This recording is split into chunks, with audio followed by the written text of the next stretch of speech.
Hi everyone, अब हम लोग Node.js में एक बहुत ही बेसिक और सिंपल एपीआई बना के देखेंगे और इसके अंदर हम लोग स्टैटिक डाटा का यूज़ करेंगे। वैसे तो जब हम लोग एक्चुअल एपीआईज बनाते हैं ना तो डाटा डेटाबेस से आता है, स्टैटिक डाटा का यूज़ नहीं करते।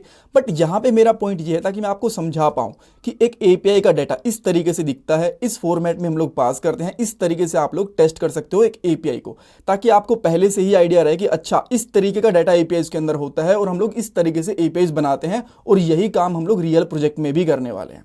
ऑलराइट, तो पॉइंट्स देख लेते हैं। सबसे पहले हम लोग स्टैटिक डाटा डिफाइन करेंगे एपीआई के लिए, देन उस डाटा को सर्वर के रिस्पॉन्स में पास करेंगे, एपीआई को डाटा को चेक करेंगे। देन हमारे पास वीएस कोड की एक एक्सटेंशन होती है थंडर क्लाइंट करके, उसके साथ उस एपीआई को टेस्ट करेंगे। कुछ इंपॉर्टेंट इंटरव्यू क्वेश्चंस भी डिस्कस करने वाले हैं।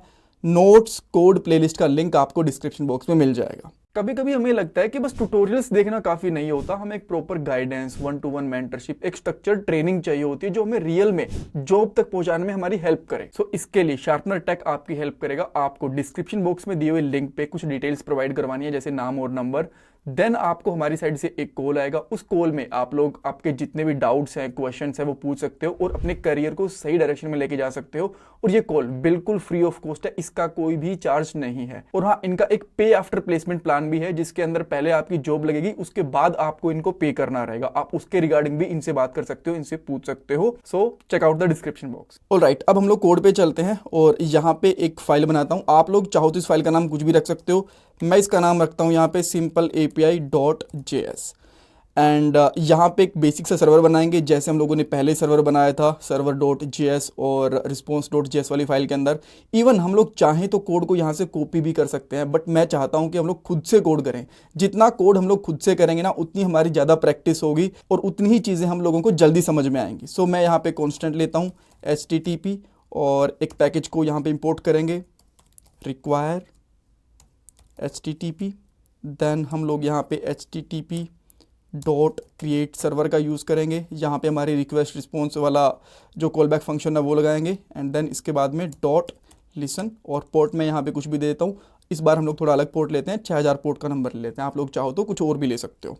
देन यहाँ पे कॉल बैक फंक्शन बनाते हैं इस तरीके से। और यहाँ पे दो चीज़ें हमें पता है कि एक तो रहती है रिक्वेस्ट, एक रहता है हमारे पास रिस्पॉन्स। ये हम लोग बहुत सारी फाइल्स के अंदर डिस्कस कर चुके हैं। बेसिक सा हमारा एक सर्वर का कोड बन गया। देन मैं यहाँ पे लेता हूँ एक कॉन्स्टेंट और यहाँ पे करता हूँ यूज़र्स डाटा इस तरीके से, ठीक है। इसके अंदर मैं यहाँ पे एक एरे लूँगा, एरे के अंदर मेरा एक ऑब्जेक्ट रहेगा और यहाँ पे लेता हूँ नेम यहाँ पे क्या दूंगा, अनिल। उसके बाद में एज, और यहाँ पे एज दूंगा मैं लेट्स से 30। देन उसके बाद में ईमेल दे देता हूँ मैं यहाँ पे, और इस पे दे देते हैं anil@test.com, ठीक है। सो ये बेसिकली एक ऑब्जेक्ट है और ऑब्जेक्ट किसके अंदर है, एरे के अंदर। तो इसलिए हम लोग इस डाटा को बोलते हैं एरे ऑफ ऑब्जेक्ट्स, ठीक है। तो एक तो हमारे पास ये ऑब्जेक्ट हो गया।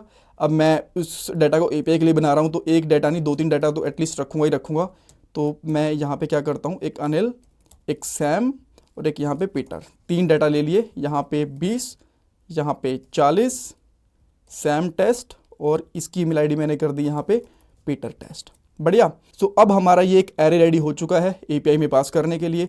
देन हम लोग यहाँ पे सिंपली लिखेंगे रिस्पॉन्स, बिकॉज सर्वर हमें रिस्पॉन्स देता है, तभी हमें वो आगे मिलेगा ब्राउजर के ऊपर भी या फिर एपीआई को हम लोग जहाँ पे भी एक्सेस कर रहे हैं उस प्लेटफॉर्म के ऊपर। तो यहाँ पे हम लोग लिखेंगे रिस्पॉन्स डॉट राइट, ठीक है। अब जब राइट लिखोगे ना इस तरीके से, तो डायरेक्टली आप यहाँ पे यूजर डाटा पास नहीं कर सकते। अगर ये करोगे तो आपको एरर देखने को मिलेगा। पहले इसको स्ट्रिंगिफाई करना पड़ता है, जेसन डॉट स्ट्रिंगिफाई। इस तरीके से करोगे, इसके अंदर डाटा पास कर दिया एंड देन इसके बाद में यहाँ पे कर दोगे सर्वर रिस्पॉन्स डॉट एंड, ताकि हमारी ये रिक्वेस्ट यहीं पे फिनिश हो जाए डाटा को मिलने के बाद, ठीक है। और देखो, जब भी आप लोग एपीआईज बनाते हो ना, तो उनके हेडर भी डिफाइन करने होते हैं। तो हेडर कैसे डिफाइन करना होता है, यहाँ पे सिंपली लिखो रिस्पॉन्स डॉट सेट हेडर। अगर मल्टीपल हेडर्स करने हैं तो यहाँ पे सेट हेडर्स कर दो, एक ही हेडर सेट करना है तो सिंपली सेट हेडर करो। और इसके अंदर मैं यहाँ पे कंटेंट टाइप भेजने वाला हूँ कि जो एपीआई का डाटा रहेगा वो किस टाइप में रहेगा। तो बेसिकली वो जेसन टाइप में रहेगा, तो मैं यहाँ पे करता हूँ कंटेंट टाइप और इसका जो सी कैपिटल है, सी होता है वो कैपिटल रहता है। देन कोमा लगाने के बाद में हम लोग यहाँ पे लिखते हैं application/json, ठीक है, इस तरीके से। नाउ आपका ये डाटा रेडी है। देन आपको यहाँ पे टर्मिनल ओपन करना है, इसको बंद कर देता हूँ एंड यहाँ पे मैं इसको फिर से स्टार्ट कर देता हूँ, ठीक है। सो ये पहले दूसरी फाइल का वाला सर्वर रन हो रहा होगा, देन मैं यहाँ पे करता हूँ नोड मून और इसमें लिख देंगे सिंपल एपीआई। सो इसके अंदर कोई एरर नहीं है, सब कुछ सही से चलना चाहिए। यहाँ पे आके पोर्ट नंबर 6000 मैं इसको एक्सेस करने की कोशिश करता हूँ एंड यहाँ पे ये किसी वजह से चल नहीं रहा। मे बी ये पोर्ट कहीं और यूज़ हो रहा होगा, कुछ आप और पोर्ट नंबर यूज़ कर सकते हो, जैसे कि मैं यहाँ पे 6100 यूज़ करके देख लेता हूँ। आई गेस ये चल रहा होगा तो बिकॉज बहुत सारी चीज़ें चलती रहती हैं सिस्टम के अंदर, तो कभी कभी कोई पोर्ट है वो ऑक्यूपाइड हो जाते हैं।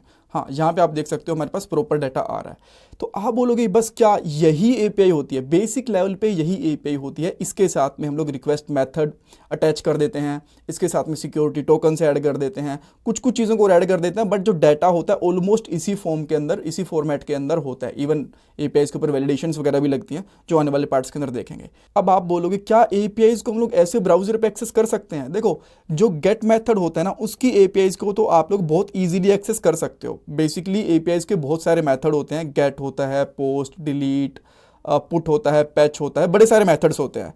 बट गेट जो रिक्वेस्ट मेथड्स होते हैं उनको आप लोग डायरेक्टली एक्सेस कर सकते हो। यहाँ पे हेडर में आओगे, यहाँ पे देखो रिक्वेस्ट मेथड कौन सा है। जो बाय डिफॉल्ट रिक्वेस्ट मेथड होता है वो गेट ही होता है, उसको आप लोग ब्राउजर के ऊपर इजीली एक्सेस कर सकते हो। जो दूसरे मेथड्स होते हैं पुट, पोस्ट वगैरह, वो एक्सेसिबल नहीं होते, ठीक है। सो यहाँ पे आप देख सकते हो ये हम लोगों ने कंटेंट टाइप भेजा था application JSON, then get method और ये स्टेटस कोड। 200 स्टेटस कोड का मतलब ये होता है कि सब कुछ सही से काम कर रहा है। देन ये बहुत टाइप के स्टेटस होते हैं, जैसे 404 का मतलब होता है कि पेज नोट फाउंड, 500 का मतलब होता है कि सर्वर पे एरर है, 201 का मतलब होता है कि डाटा कुछ क्रिएट हुआ है, सेव वगैरह हुआ है। तो बहुत सारे यहाँ पे जो स्टेटस कोड होते हैं, आप इनको चेंज भी कर सकते हो। आने वाले किसी पार्ट के अंदर हम लोग देखेंगे कि कैसे इनको मॉडिफाई करा जाता है, ठीक है। और जो बाकी सारी चीज़ें दिख रही हैं, आप बोलोगे 2-3 चीज़ें हैं, ठीक है, ये चीज़ है, देन ये स्टिक्ड ओरिजिन वैन क्रॉस, ये चीज़ें कहाँ से आई? बहुत सारी चीज़ें होती हैं जो ब्राउज़र और जो सर्वर होता है वो बाय डिफ़ॉल्ट सेट कर देता है हेडर्स के अंदर, तो उनके बारे में आपको टेंशन लेने की ज़रूरत नहीं है। ऑलराइट, तो अब हम लोग इस एपीआई को टेस्ट भी करके देख लेते हैं थंडर क्लाइंट के साथ। सो आप थोड़ा सा, मैं इसको जूम आउट कर देता हूँ और यहाँ पे ना जो आपको आइकन दिख रहा है एक्सटेंशंस वाला, इस पे क्लिक करके आपको यहाँ पे थंडर क्लाइंट लिखना है और ये वाली जो एक्सटेंशन है ना, आपको ये वाली ओपन करनी है। मैंने ऑलरेडी इंस्टॉल करके रखी हुई है, तो इसलिए मुझे यहाँ पे अनइंस्टॉल और डिसेबल का ऑप्शन दिखा रहा है। आपको यहाँ पे इंस्टॉल का ऑप्शन दिखाएगा, राइट। बाद में आपको यहाँ पे लिस्ट डाउन दिख जाएगी। अगर यहाँ पे नहीं दिख रही है तो यहाँ पे जो 3 डॉट्स दिख रहे हैं ना, इस पर क्लिक करना, यहाँ पे दिख जाएगा आपको थंडर क्लाइंट। इसको ओपन करना, यहाँ पे एक न्यू रिक्वेस्ट का ऑप्शन आएगा, इस पर क्लिक कर सकते हो न्यू रिक्वेस्ट पे, एंड देन यहाँ पे आपकी एपीआई का यूआरएल पेस्ट करो, इसको सेंड करो। इसको मैं यहाँ से हटा देता हूँ, जो हमारा सर्वर रन हो रहा है। तो आप देख सकते हो यहाँ पे 6100 ये हमारी एपीआई का यूआरएल था, और यहाँ पे आपको प्रॉपर डाटा दिख रहा है, यहाँ पे स्टेटस कोड दिख रहा है, साइज, टाइम वगैरह कितना लगा, ये प्रॉपर रिस्पॉन्स दिख रहा है आपको। तो हमारी एपीआई सही से काम कर रही है। जब हम लोग सिक्योरिटी टोकन्स वगैरह को ऐड करेंगे तो हेडर्स को यहाँ पे ऐड करके बॉडी वगैरह के अंदर कुछ डाटा भेज के वो चीज़ें भी टेस्ट कर सकते हैं। बट अभी के लिए ऐसा कुछ है नहीं हमारी एपीआई के अंदर, सिंपल सी एपीआई है, राइट। सो मेरे हिसाब से आपको यहाँ पे काफ़ी हद तक आइडिया लग गया होगा कि एक एपीआई किस तरीके से बनती है और किस तरीके का उसके अंदर डाटा होता है। आने वाले पार्ट्स के अंदर हम लोग और भी डिटेल में समझेंगे एपीआईज वगैरह को। Thank you so much for watching this part guys.